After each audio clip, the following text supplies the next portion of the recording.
Let me ask this question. What do colored people now hope to gain by pressing the segregation fight at this time? What immediate results do you hope to achieve?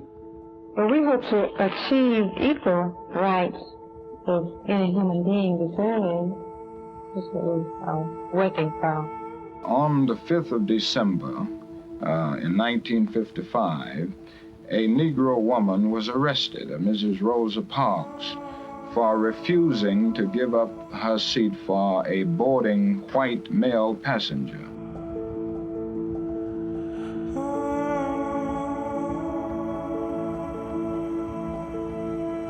What do you think the prospects are for achieving that goal? I think we'll be successful if we continue. How long do you think it would take? I have no idea how long.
The city seems to be teeming with people, and many visitors are coming in on aircraft every day. Our athletes seem to be in top form, and I think we should have a lot of good luck.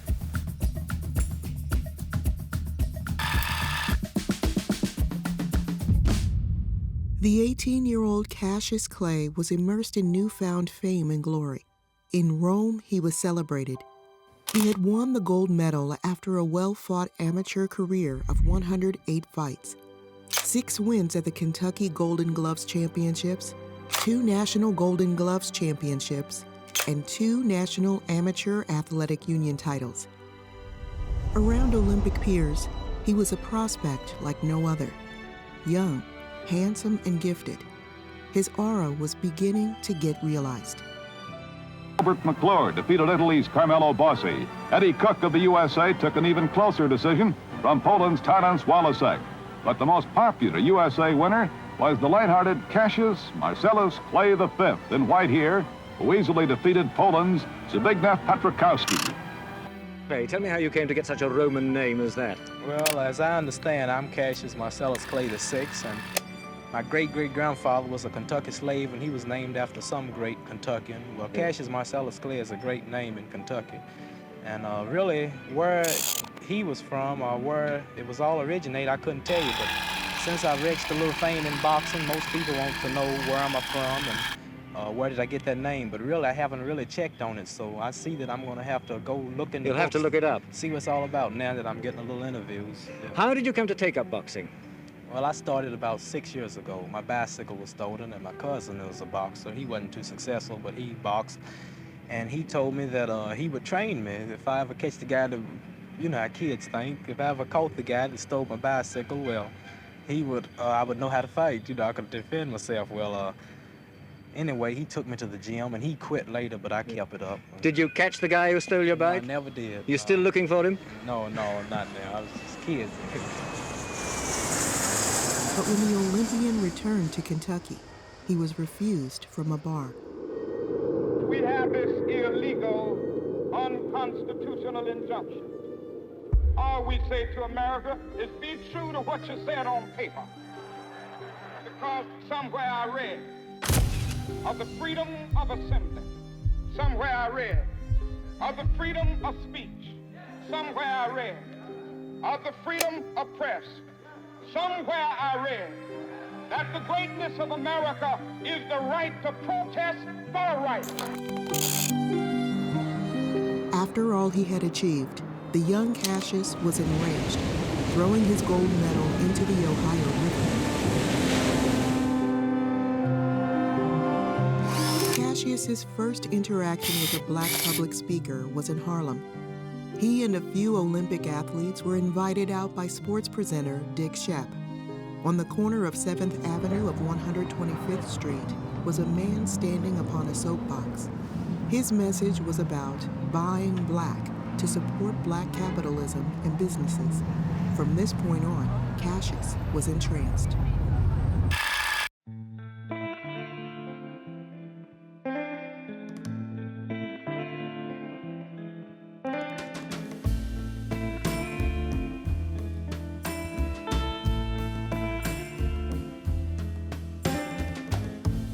To challenge the status quo was a fire lit by the newfound Congress of Racial Equality in 1942, inspired by black nationalist movements and the nonviolent protests of Mahatma Gandhi 30 years prior. In 1961, due to racial segregation on interstate transportation and public accommodations, over 436 individuals participated in 60 separate freedom rides from May to December. Progressively, more black people would become active in the movement against Jim Crow laws, which prohibited intermarriage and denied suffrage. In the media, very little was mentioned about the rise of homelessness, violence, and drugs in urban America. The depth at which black segregation was maintained by institutional arrangements was nothing short of inhuman. I was frightened that morning. But I learned a great deal about people. Not only about the people who were there, but about the people who were not there. Like the politician who encouraged the mob. Like the thousands who suffered with me and wrote to me to tell me so.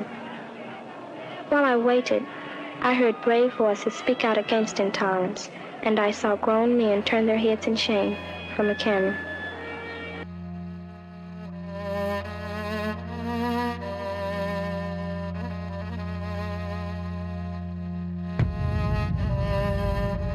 Gordon Parks, a black photographer born in Kansas, was raised under the totality of the white state, losing siblings, shot and stabbed by corrupt police officers.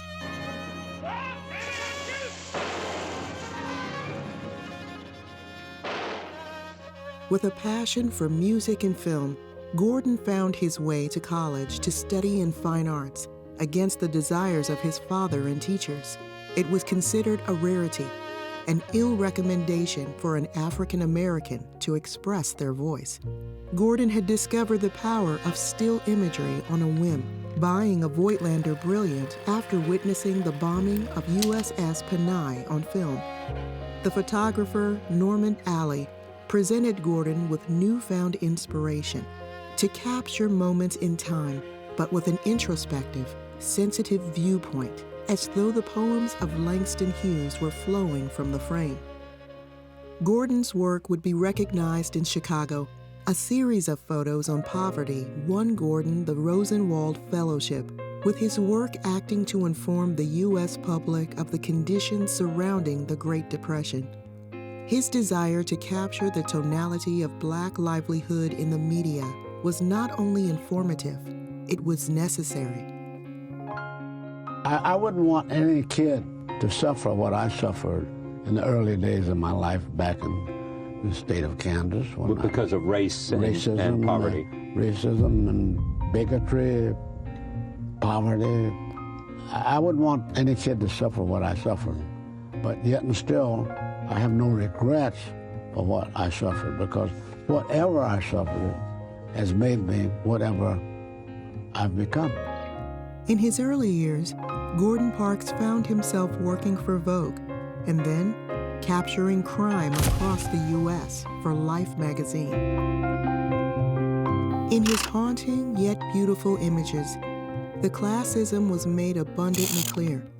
Black people were fundamentally trapped within a housing market nowhere near the standard of any other American urbanite. The contrast in his photography depicted spatial isolation and imbalance. This restraint was even clear in consumer products, in shops, and job opportunities.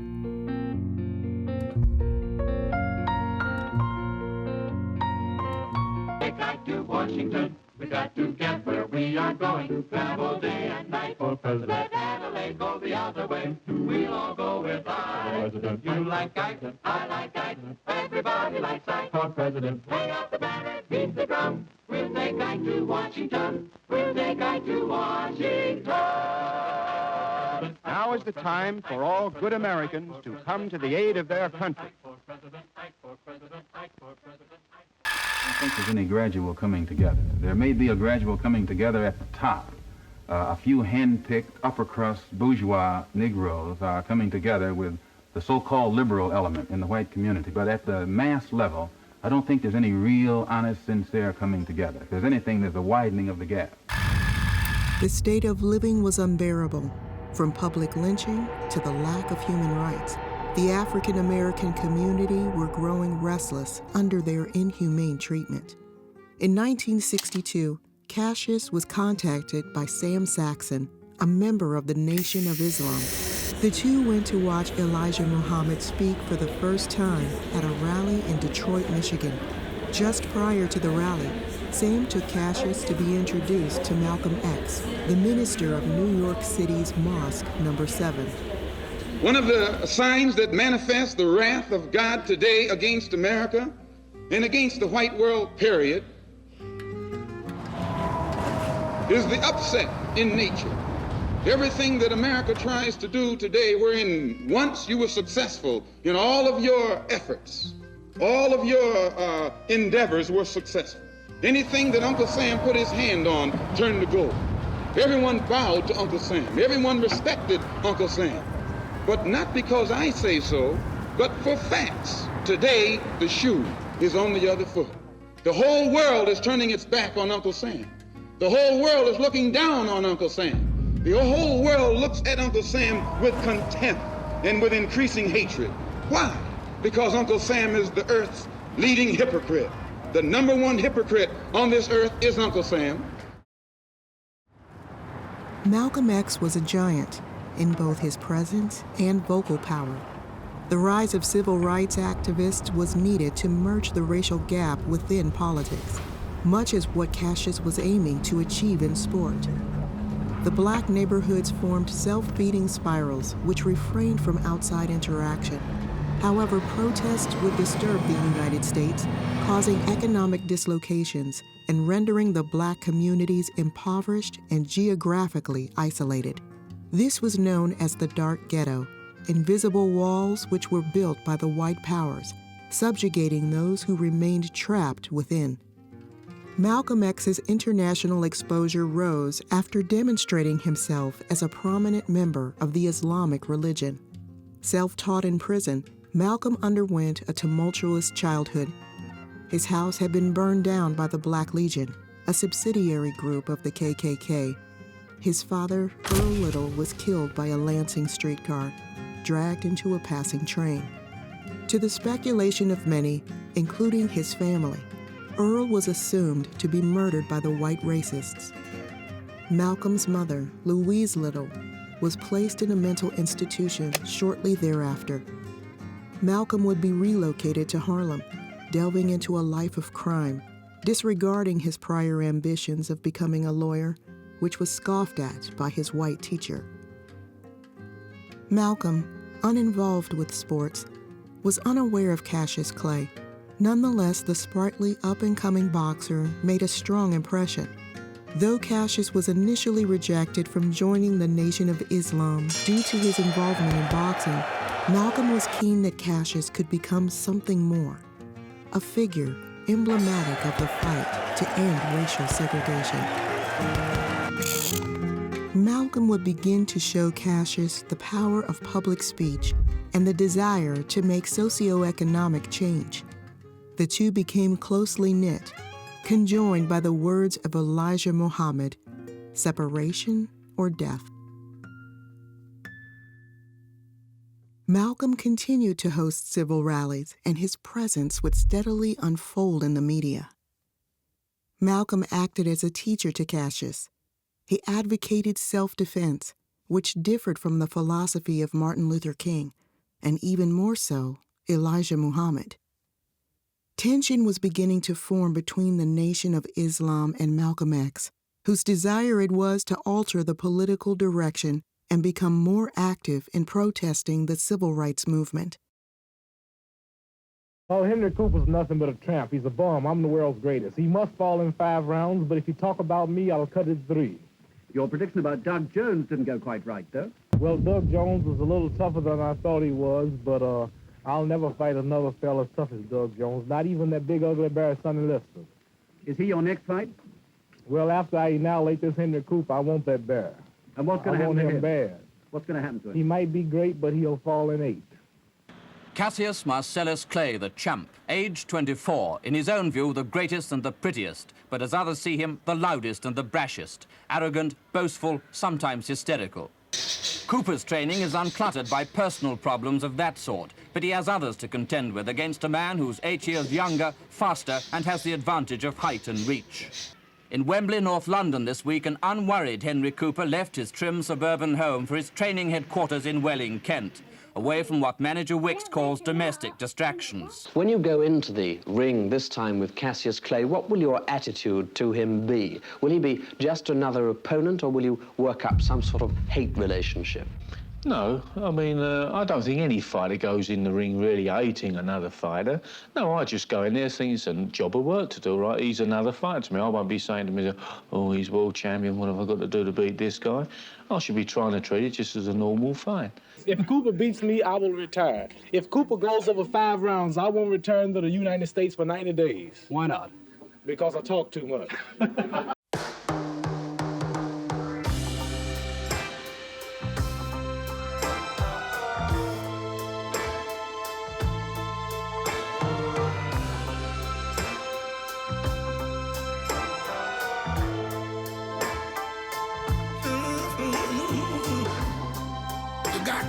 Attention, baby. I can't make a move. Like a child, a star for love. I stayed there as long as I had to. I'll cry a river of tears that flows to the sea. Baby, if you run away, baby, if you leave, I'm so in love with you, girl. You make me feel brand new. Come on, give it up to me. Let me take care of you. When we allow freedom ring, when we let it ring from every village and every hamlet, from every state and every city, we will be able to speed up that day when all of God. Baby, if you run away, baby, if you leave. And Cassius Clay, the gimmick man to the last, comes into the ring with this monster crown on his head and all the way down to the ringside. Cooper 6'1½".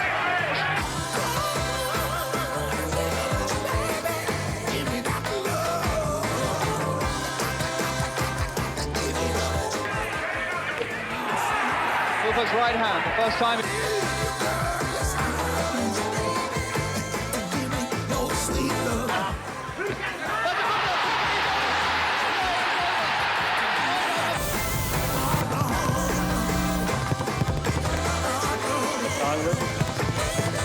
course, Cooper's eye is really in an absolutely appalling state. There was no alternative. He had to stop the fight, Tommy Little. It's all over. It was only after I became a life photographer that I knew that I must assume the responsibility that it would take to consider myself an excellent photographer so that I could open the door for other black writers and photographers after me. In 1963, Gordon Parks met Malcolm X as Malcolm was presenting a fiery speech in Harlem. Gordon was captivated. After introducing himself, Gordon Parks would find out that Malcolm already knew of Gordon's contributions to the media. His ability to exhibit and expose the Black community to the mainstream would be a significant asset to Malcolm. Malcolm invited Parks for a special meeting with Elijah Muhammad. Parks, after discussing the idea of a film influenced by Elijah, also provided the opportunity for an article commissioned by Life magazine depicting Black Muslims. The photographer acted as both an insider and an outsider, a representative of the Black community, and a successful worker in the white world.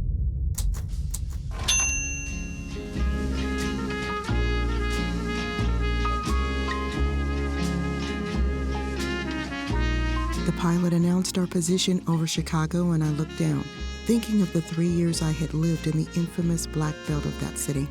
Mostly I remembered the hopelessness that seeped into the Black souls of that jungle. Now, from this height, Chicago shone clean in the afternoon sunlight, but I knew that, within the brightness below, torment and suffering filled the lives of thousands.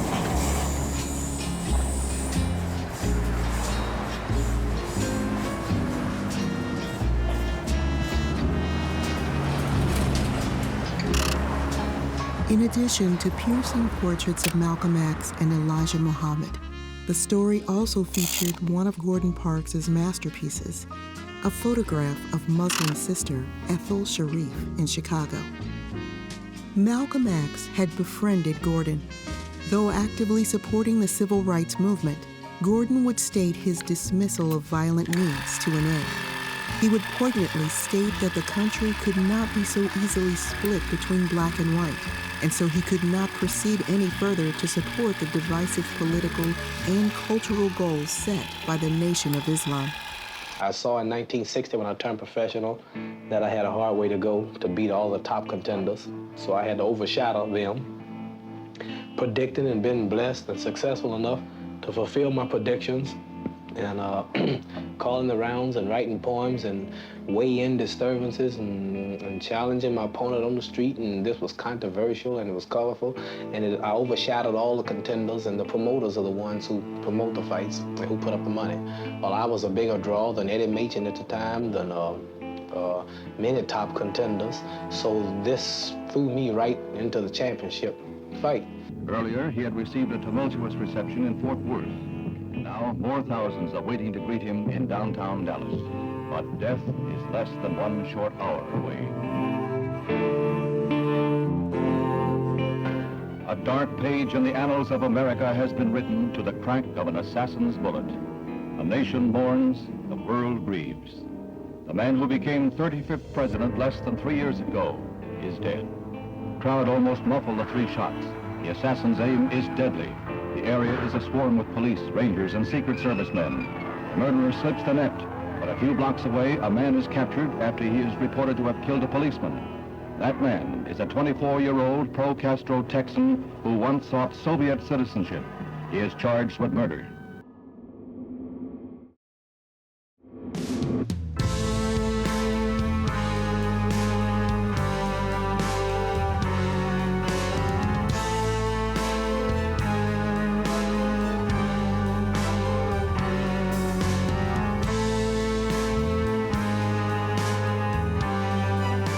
Already the traditional resentment of Southern labor at working side by side with the Negro is diminishing, and in its place is evolving a new measure of cooperation, an increasing sense that keeping the Negro in poverty is helping to keep the South in poverty. Malcolm X, you were involved in a controversy some months ago with your leader. Is that over? Well, I've been silent for the past 90 days because of some statements I made concerning the President of the United States, which were distorted. They were distorted? And yes. What did you say, Malcolm? Well, I said the same thing that everybody says, that his assassination was the result of the climate of hate. But only I said the chickens came home to roost, and which means the same thing. Malcolm X's remarks on the late President John F. Kennedy resulted in the leader of the Nation of Islam, Elijah Muhammad, suspending Malcolm from public speech for 90 days. The damage had been done. Malcolm had begun to create a rift between him and his leader.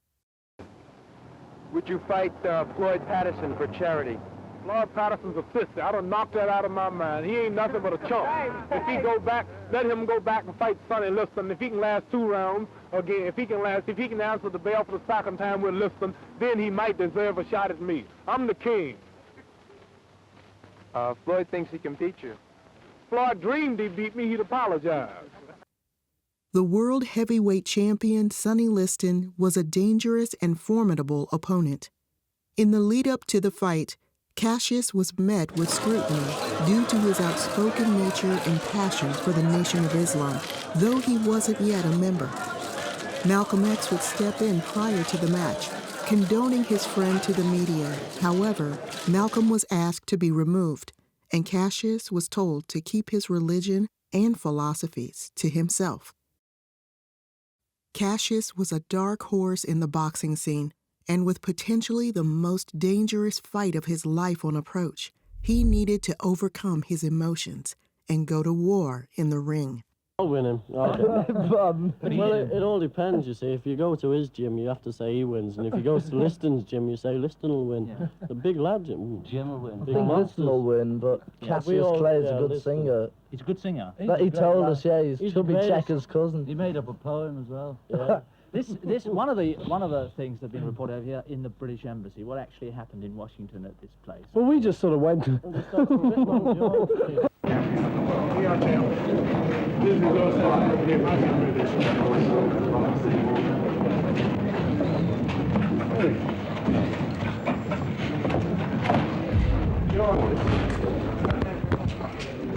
Okay.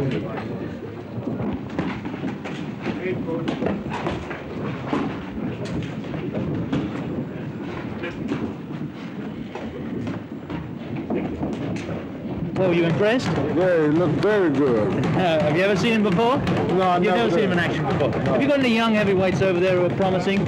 Yeah, Cassius Clay. He promised me a fight with him.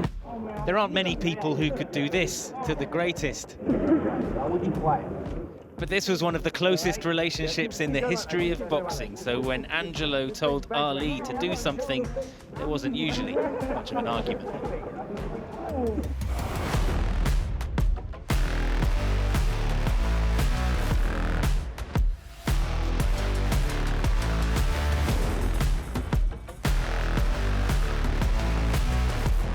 Cassius Clay, Sonny the champion, Cassius the challenger. Cassius Clay on the move as we see, looking to get Sonny to love it. Cassius Clay still with the faster hand. Seconds to go in the 6th round.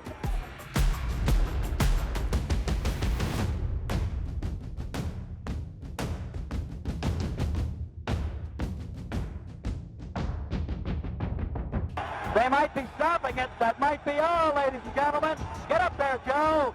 Get up there. Get up in the ring.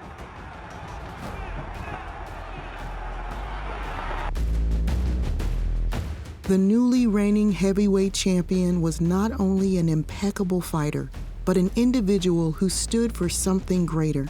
He had a slick mouth and a philosophical mind.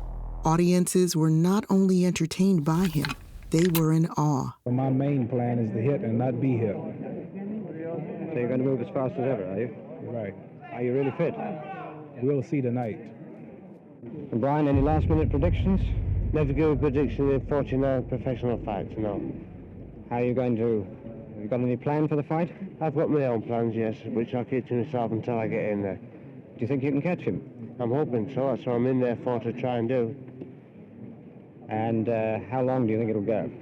Well, as long as it takes me to catch him.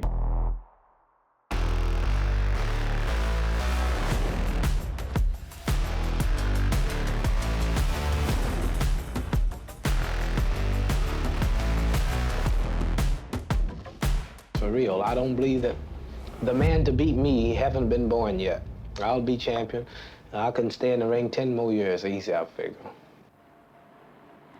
It was here in Miami that Clay took the world title 2 years ago from the aging Sonny Liston, who quit after 6 rounds. Last May they met again and Liston was flattened in 60 seconds to shouts of fix, fake and fraud. After that, some said professional boxing was slipping into its grave. Others claim that Clay's own behavior since then has done little to pull it back.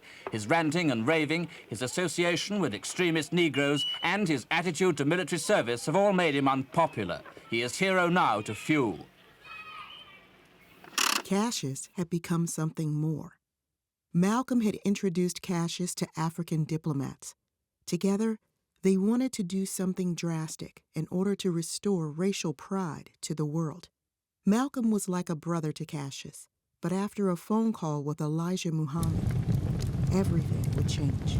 Why do you insist on being called Muhammad Ali now? That's the name given to me by my leading teacher, the Honorable Elijah Muhammad. That's my original name. That's a black man name. Cassius Clay was my slave name. I'm no longer a slave. What does it mean? Muhammad means worthy of all praises, and Ali means most high. Cassius had been instructed to no longer associate with Malcolm X and to become the new most trusted figurehead of the Nation of Islam. As a result, Cassius's name had been changed to Muhammad Ali, but his relationship with the man who had taught him how to express his identity was lost. Yes, sir. I want to be called by that name. I write autographs with that name. I want to be known all over the world as that name.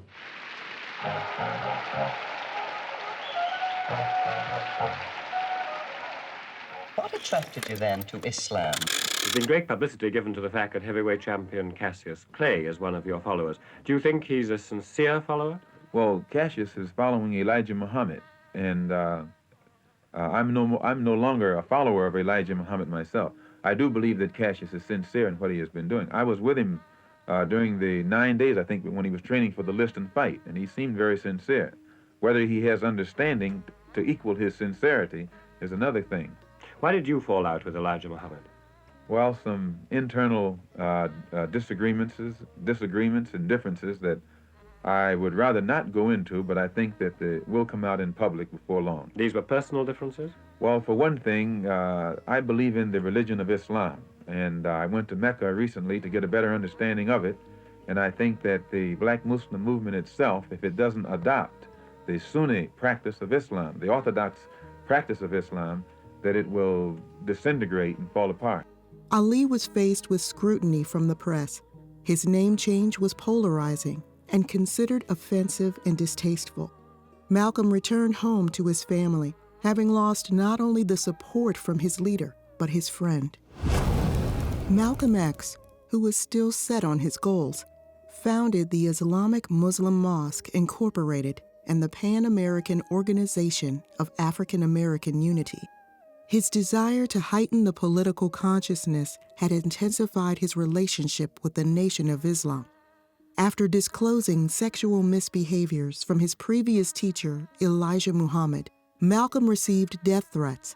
Many believed Malcolm had no right to expose the personal life of the leader who took him in. An explosive device was found under his car, which was a clear indicator of an assassination attempt.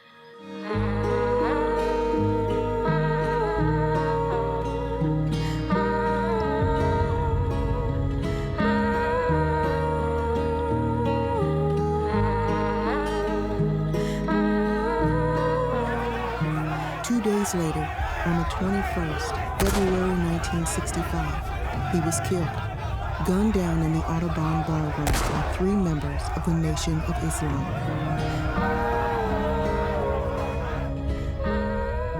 The death of Malcolm X shocked the world.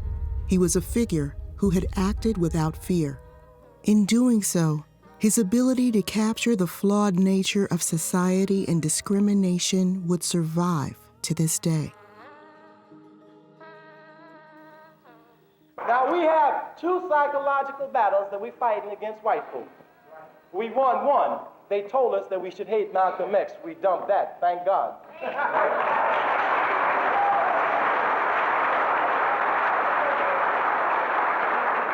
Now is the time to cure the cancer of racial segregation Now is the time to get rid of the slums and ghettos of Chicago. Now is the time to make justice a reality all over this nation. Now is the time.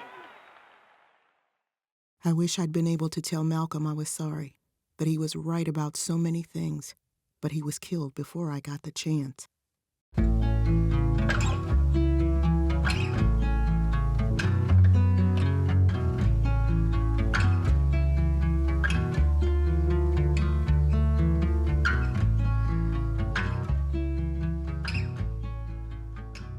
The 1960s was an outpour of protests and counterculture, and Gordon captured all of it.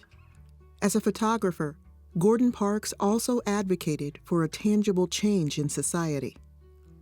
It was in 1966 that Gordon and Muhammad Ali's paths would finally cross. Parks met Ali in Miami, where the champ was training. Accompanying him to London for his next fight, Parks crafted a psychological portrait of Ali that most Americans might never have imagined. The article in Life magazine was massively popular. It included anecdotes of Ali's personal concerns and emotions, presenting him as a gentle presence, unlike what Ali himself would demonstrate with his bravado he had adopted from Gorgeous George, a wrestler who Ali had met in Las Vegas. The contained approach to Ali's demeanor only added to his popularity, especially with the African Americans who lionized the outspoken boxer. This set the beginning with Ali's long and trusting relationship with the photographer. The two, poets, both by way of speech and visual arts.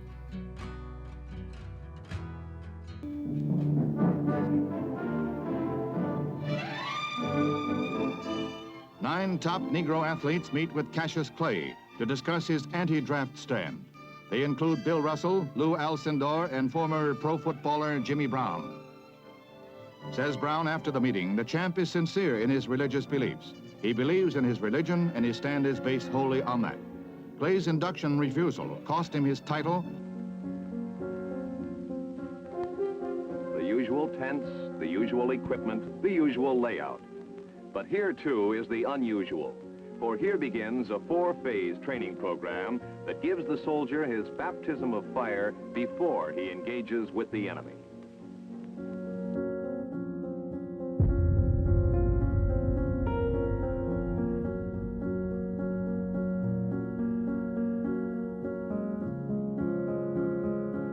Close heavyweight champion Cassius Clay at a federal court in Houston is found guilty of violating the U.S. Selective Service laws by refusing to be inducted. He is sentenced to 5 years in prison and fined $10,000, the maximum penalty for the offense, which is a felony. The sentence was appealed by Clay's lawyers.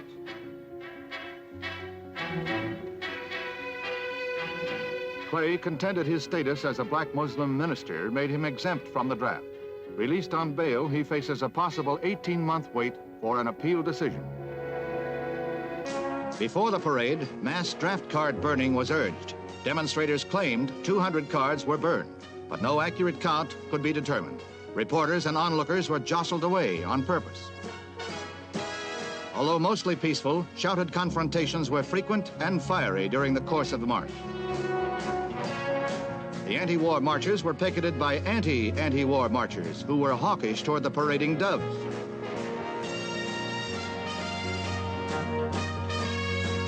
Police arrested 5 persons as disorderly. 3 were grabbed when they rushed the parade float. No serious injuries, however, in New York's biggest anti-war march. Civil rights leader Martin Luther King leads the procession to the United Nations, where he urges UN pressure to force the U.S. to stop bombing North Vietnam.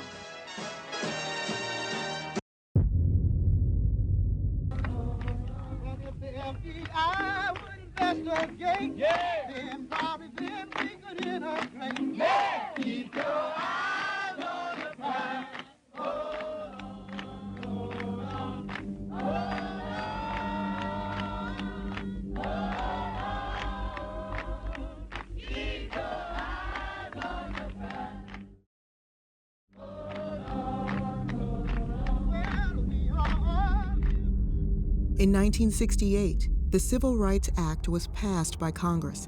Closely following the assassination of Martin Luther King Jr., though appearing like a promising change at first, the Fair Housing and Workers Act was inherently flawed due to sellers' and hirers' continued racial bias.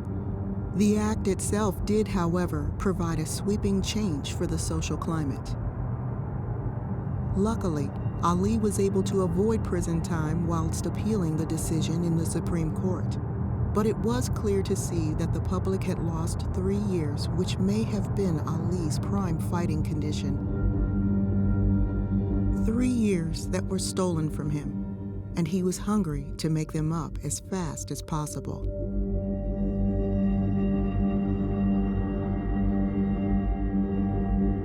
Know much about fighting, so therefore she don't worry. If she knew how rough it was, she would worry. She stays at the hotel, she never comes to the fights. She just waits for me to come home.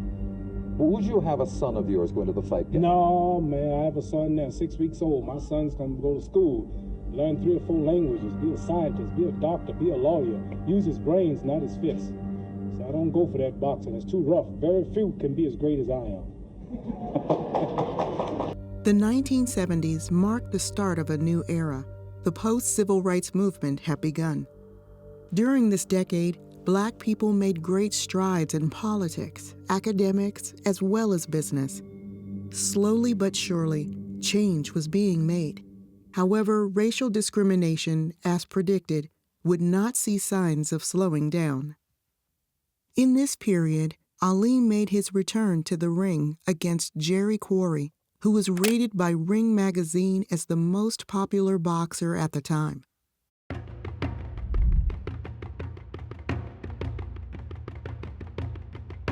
Ali brought his A game on return, stopping Jerry in the 3rd round. You need a necktie, or a suit, or an appointment. And he settles down to the job then. Right, so I'm in office now, I'm the heavyweight champion of the world, and I don't have to talk no more and say I'm the greatest because people tell me I'm the greatest. Well, I'm not looking to fight George Foreman. They all need to fight me. I'm an established fighter. And I draw more and more demand. The people's champion, they say. And Foreman is a good fighter, but he beat a Frazier that I softened up for him. He hasn't yet proved himself qualified to fight the likes of me. He went a round and a half with a out of shape, seemed to be off timing Joe Frazier. And so I'm not thinking about it. I don't need it. Don King, one of the most prominent sports promoters of the time, had breathed life into this highly anticipated fight. He was charismatic as he was controversial. The stakes and excitement was raised any time he talked to the media. When financial backers proved difficult to enlist, King sought out Zaire's dictator, Mobutu Sese Seko, who agreed to put up the money from his country's treasury. Mobutu saw the match as a way of generating positive publicity about Zaire, and should the fight be successful, it would catapult King to new career heights. Ali's visit to Zaire for his fight against George Foreman would become one of the most significant bouts in boxing history. The arrival of the two fighters in Africa caused an outpour of emotion for both parties. Foreman, who was 25 at the time, seemingly had the upper hand. He was surprisingly light on his feet, possessed humongous punching power, and was training in order to corner Ali, cutting off the ring with his sparring partners. It's crazy talk. You done caused all these people losing their money. Talking about how big George Foreman is, how terrible, I'm scared for my life, how relentless he is. That sucker ain't nothing. Ali, on the other hand, now 32 years of age, was portraying his usual demeanor. The bout would take place at 4 a.m. in Zaire, just so it could be broadcasted in America at a reasonable time. Night had fallen a long time ago, but the energy in the crowd could not be higher.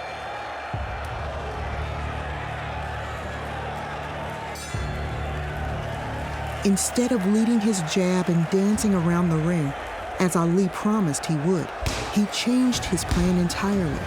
Instead, he utilized his right lead hand, a shot many, including Foreman, would have considered not only amateurish, but downright disrespectful. And yet, They were landing. Ali was on the aggression. Foreman retaliated quickly. By the end of the first round, Ali appeared intimidated. His team were fearing for their prized fighter's life. Even in the changing rooms, a dark aura surrounded them. Not to be punished, Ali rose again and executed one of the most unexpected techniques one might choose against one of the hardest hitters in heavyweight history, the rope-a-dope. Ali's victory reverberated around the world. The people of Zaire gravitated towards Ali as though he derived from myth or legend. The United States was astounded by the war which had taken place. For one man to return from so much controversy and recapture the hearts of civilization was nothing short of a miracle. Ali had transcended. He was no longer just a boxer. From his audacious preaching and poetry to his charm and philosophical perspective, the man had become a symbol, not only for African Americas, but for the unification of humanity. I'll be pecking and a poking, pouring water on his smoking. And this might shock and amaze you, but I will destroy Joe Frazier.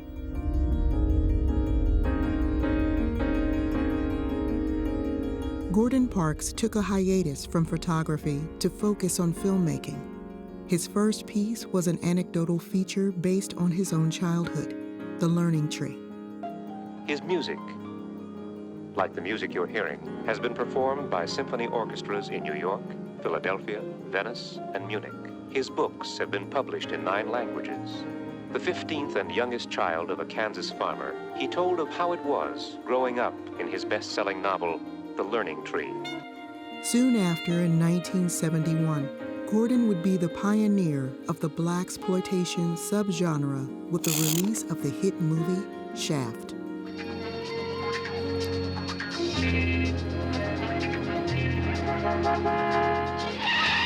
Up yours! Get out of the way! Gordon's thought-provoking imagery opened the door for new African-American artists. His work, both in film, photography, and music, had become a cultural phenomenon, a catalyst, inspiring artists to this day. The patterns of racial equality protests are dishearteningly similar to what had been witnessed in the past. Parks revolutionized the scholarship around Black photography and demonstrated the transformative power of protest images. Such images are still taken today by those who see Parks as an inspiration, to document moments in time as a means to an end, to avoid regression and highlight the problems in the world. Muhammad Ali was a figurehead for colored representation in sport. When he spoke, people would listen. When he fought, everyone would watch. He was a master both inside and outside the ring. Ali retired in 1981 after suffering 2 more defeats from Holmes and Trevor Berbick, 2 fights many agree should never have happened. It was clear the boxer had slowed down exponentially. Many began to notice a slight slur in his speech patterns, and in 1984, Ali would publicly announce his diagnosis of Parkinson's disease. Ali attended the 1996 Olympic opening ceremony, where it was announced he would be lighting the Olympic torch. The world had come full circle. From a competitor to a pioneer of athletics, he lit the fire despite the physical difficulty brought on by his Parkinson's. Tourists from out of town are arriving at Ali's modest childhood home. Act like you dodging them. You know how you do. And even locals are taking photographs. A sense of pride, very evident. He's from right here. He's not from Chicago. He's not from Harlem, New York. He's not from Miami. He's from Louisville, Kentucky, 32nd and Grand Street, right here. How proud does that make you feel? Stick my chest out. Make me feel good. He didn't forget his town, and he would reach back and help others. He tried to help others, pull others up. I remember he was very sweet, kind, loving, considerate, wonderful, sweet, nice person. He never talked bad about anybody. He loved people, black, white, yellow. He loved all people. hate nobody. He's kind and giving and loving. I always remember his love and his affection for me. I always remember that. Never forget it. I can't wait to see him in paradise, in heaven. Get to heaven with rejoice and be happy with God. He really did give everybody the feeling of anything's possible and you can achieve anything you want. Being a black man in the 60s, in America, in the South, it's a tough place to be, it's a tough place to live. And as you said, he owned it. He said and did things that most people would be worried about getting lynched for at that time. And he did it on such a big scale, on such a big stage that you had to take notice of him. He became bigger than the sport. And he backed it up. He used to predict what round he'd win in. When black people at the time were just happy to earn a buck and keep the head down and just stay under the radar, he was way above the radar. He was really letting people know what he's going to. He's going to be known as the greatest. He is the greatest. He's the prettiest. He's the fastest. Well, in my view, it's probably more how brash he was, how charismatic, how playful he was with such a serious endeavor. And, that's really what stood out over and above everything, effectively, and in so doing became, the most talked about sportsman in the history of sport. You would speak about him in the same sentence as Malcolm X, as Martin Luther King. You would do, you have to, because he was the beacon, certainly for people who were not going to go into education or, challenge a system that was wrong. He was the man of the people, he was the working class. And if he could do what he was doing, then why shouldn't anybody be able to do what they want to do? So he was an inspiration for the common man. Changing the world and the lives of those in it was the legacy of these great figureheads.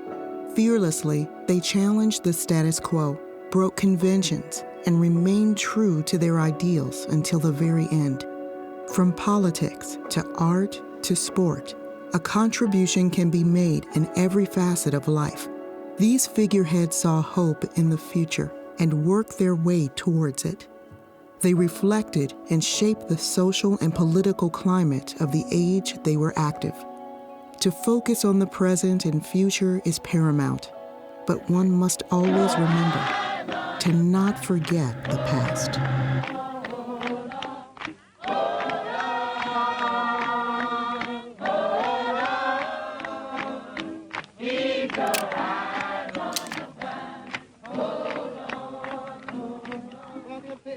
I would investigate, then Bobby, then we could integrate. Keep your eyes.